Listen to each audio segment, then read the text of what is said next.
kisha dëshirë që t'i luja fëmijët, thojnë, t'i bëja make-up, dhe më pas kur rrita, zbulova që kisha talent make-upin, thojnë, dhe u futa në disa trajnime, u diplomova për qërpikët, për make-upin, për thojnë. Duke qenë se dëshira ime ka qenë shumë e madhe për të hapur një dyqan për thojnë make-upin, më pas nuk i kisha dhe atë shumë mundësit, kërkova pastaj grande mundësit që të ndihmojnë për hapjen e dyqanit të biznesit. Më pas fitova të një grant, ku arrita të bëj dyqanin tim, biznesin tim, shërbimin që të bëjnë diferencën.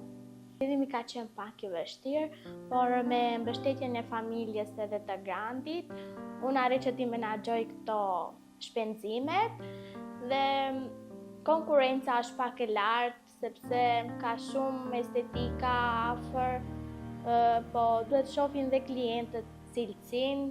Për një vit e gjysmë kam hapur biznesin tim të ligjshëm dhe klientelën time kam krijuar nga rrjetet sociale, nga shoqëria, dhe është një ëndër shumë e bukur që jo të gjithë në moshën time mund ta bëjnë, po i them atyre vajzave kush ka ëndra, ti realizoj ëndrat e veta, sepse në fund doja dalin me diçka. Unë në studion time ofroj thonjt, pedikyrin, qërpikët, vetullat dhe debilimin. Unë në të ardhmen kam menduar që të hap një biznes më të madh, që të punësoj dhe vajzat në moshën time, që të shprehim pasionin dhe dëshirat që kanë.